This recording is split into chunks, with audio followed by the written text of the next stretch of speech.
Salom hurmatli obunachilar. Bugun bizda GAC Aion S Plus modelini obzor qilamiz. Mashinamiz 2025 yili 26 restyling bo'lib keldi. Hozir sotuvimizda faqat oq ranglardan kelgan. Salonlar bilan ko'rsatib o'taman. Salonlari qora rangda.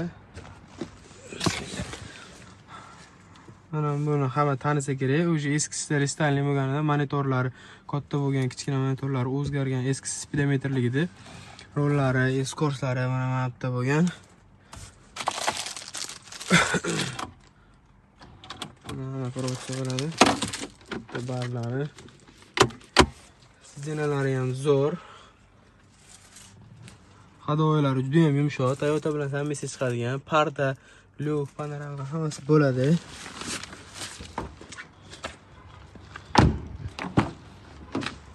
Orqalari ham ko'rib o'tsalar bo'ladi.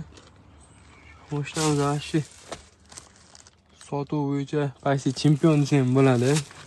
Juda ham ko'p sotiladi o'zimizda, GAC Aion salonimizda. Balonlar eskalayamiz.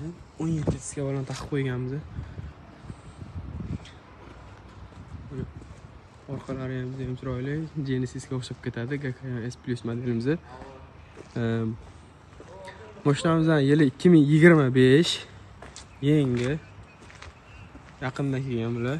Kimga qiziq bo'ladigan bo'lsa, bemalol aloqaga chiqarsalar bo'ladi. Narxiga keladigan bo'lsa, narxini akalar 22500 qilib beramiz. 2 yil garantiyalari bilan. Tak, anaqada hozir bagajni ochib olamiz.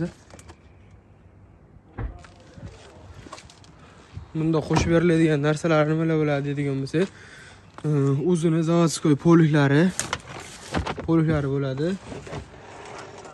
Ключ, ana chuchurcha belgilar bor, o'shalar plus itkilar, zaryadkalari ham bo'ladi akalar. Kimga mashinamizda qiziq bo'layotgan bo'lsa, aloqaga chiqsanglar bo'ladi. O'sha sanoqli kelgan, 8 ta kelgan, adashmasam o'sha 2 ta sotib bo'lindi. Bemalol aloqaga chiqaversanglar bo'ladi. Pastda nomerlar bor. Sog' bo'linglar, salomat bo'linglar.